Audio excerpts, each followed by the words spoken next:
Lower tax deduction certificate. दोस्तों बात करूं मैं यहाँ पे as per section 197 of the income tax act 1961 के हिसाब से एलटीडीसी ये बोलता है अगर आपकी एक्चुअल जो इनकम टैक्स की लायबिलिटी है वो कम है जितना आपका टीडीएस डिडक्ट हुआ है, यानी टीडीएस जितना डिडक्ट हुआ है उससे अगर आपकी इनकम टैक्स की लायबिलिटी कम बनती है तो उस केस में यहाँ पे टैक्स पेयर जो है इनकम टैक्स अथॉरिटी में एप्लीकेशन फाइल कर सकता है एलडीसी के लिए, लोअर डिडक्शन सर्टिफिकेट के लिए। क्योंकि दोस्तों ऐसे में उनकी वर्किंग कैपिटल की ज़रूरत अब बढ़ जाती है, क्योंकि अगर आपकी टैक्स लायबिलिटी ही कम है और टीडीएस आपका डिडक्ट हो जाता है, फिर बाद में आप रिटर्न फाइलिंग करेंगे, रिटर्न फाइलिंग करने के बाद आपका रिफंड बनेगा तो वो बहुत लंबा टाइम हो जाता है उसमें रिफंड आने में। और अगर आप एलडीसी अप्लाई कर लेंगे तो पहले ही आपका टीडीएस कम कटेगा, उस वजह से आपको साल भर का इंतजार नहीं करना पड़ेगा। सेक्शन 197 के अंदर, इनकम टैक्स एक्ट 1961 के अंदर आपके पास पावर है कि आप एलडीसी के लिए अप्लाई कर सकते हैं इनकम टैक्स अथॉरिटी में, और फिर आपका जो टीडीएस होता है वो लोअर रेट पे यानी कम से कम रेट पे डिडक्ट किया जाता है डिडक्टर के द्वारा।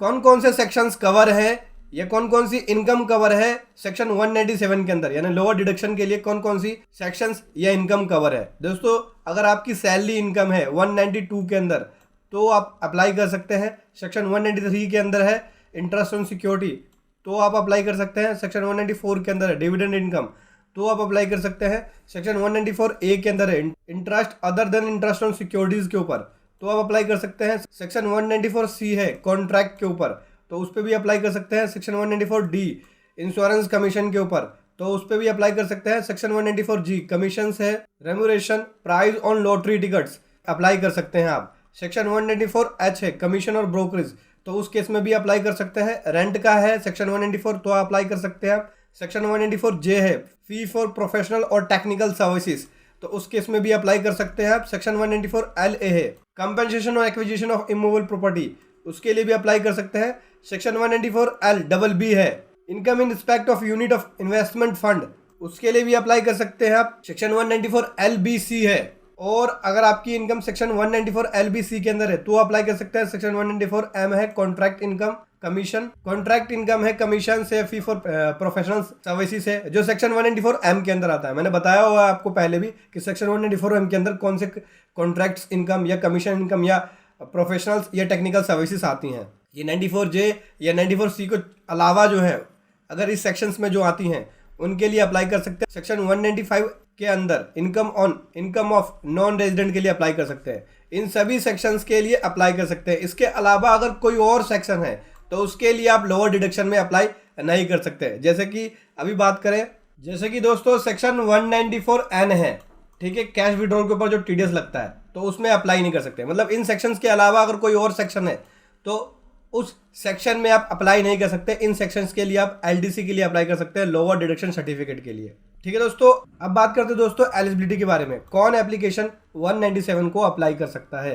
देखो एप्लीकेशन कोई भी पर्सन अप्लाई कर सकता है जहां पे टीडीएस उसका अट्रैक्ट होता है और टीडीएस उसका अगर डिडक्ट होता है तो नॉन डिडक्शन या लोअर डिडक्शंस के लिए अप्लाई कर सकता है इनकम टैक्स अथॉरिटी में जो उसकी एस्टिमेट फाइनल टैक्स लायबिलिटी होती है उसके बेसिस पे। अब हम बात कर लेते हैं इसके बेनिफिट के बारे में। बेनिफिट क्या होता है एलडीसी का। देखो एलडीसी मोस्टली बात करें तो इन 3 सेक्शन में बहुत ज़्यादा बेनिफिट करता है।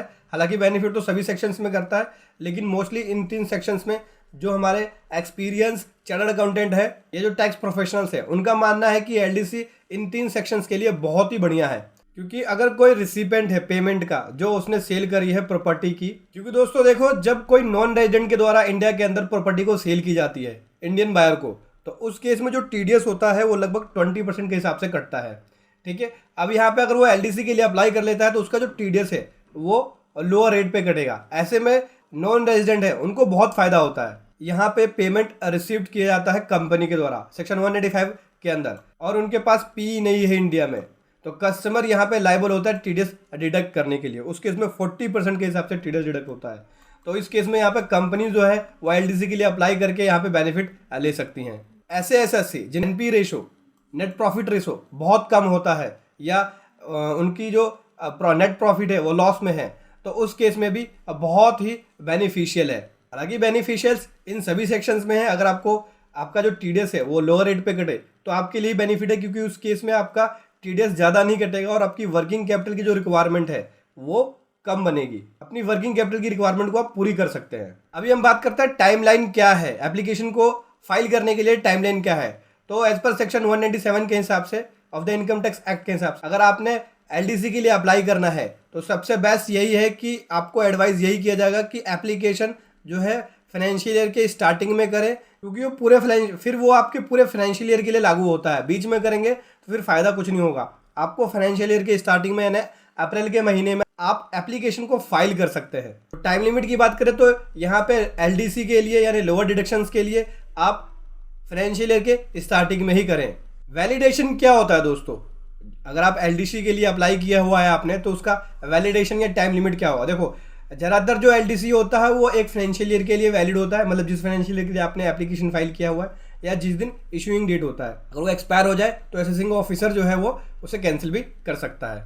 अब प्रोसीजर की बात करें तो प्रोसीजर क्या है एप्लीकेशन को फाइल करने के लिए। देखो प्रोसीजर जो है वो एप्लीकेशन को फाइल करने के लिए दोस्तों यहाँ पे बात करें जो एसएससी है वो यहाँ पे एप्लीकेशन फाइल कर सकता है टीडीएस लोअर डिडक्शंस के लिए। फॉर्म 13 के अंदर एप्लीकेशन को फाइल करेगा असेसिंग ऑफिसर को, ताकि उसका टीडीएस जो है वो लोअर रेट पे डिडक्ट हो। ऑनलाइन और मैनुअली दोनों तरीके से फाइल कर सकता है। उसके बाद यहाँ पे जो एओ है असेसिंग ऑफिसर सेटिस्फाइड हो जाता है एप्लीकेशन को लेके, तो वहाँ पे वो इशू कर देगा सर्टिफिकेट। फिर आप उस सर्टिफिकेट को डिडक्टर है उसको आप दे सकते हैं इनवॉइस के साथ, जो अपना इनवॉइस है उसके हिसाब से वो लोअर रेट पे आपका टीडीएस जो है वो डिडक्ट करेगा, जो भी रेट उसमें डिफाइंड होगा पर्टिकुलर सेक्शंस के लिए। तो ये आपको बेनिफिट मिल जाता है दोस्तों कि आपका लोअर, अगर आपके पास एलडीसी है तो आप लोअर रेट पे टीडीएस को डिडक्ट करवा सकते हैं, यानी डिडक्टर जो है लोअर रेट पे टीडीएस को डिडक्ट करेगा। बाकी मैं आपको बताऊंगा कैसे ऑनलाइन फॉर्म 13 फाइल करना होता है, ये मैं आपको लाइव बताऊंगा कैसे फॉर्म 13 फाइल कर सकते हैं एलडीसी के लिए लोअर डिडक्शन सर्टिफिकेट के लिए। दोस्तों ये था एक कमाल का कंटेंट जो मैं आपके सामने लेकर आया। वीडियो कैसी लगी जरूर बताएं। Thank you so much. जय हिंद, वंदे मातरम।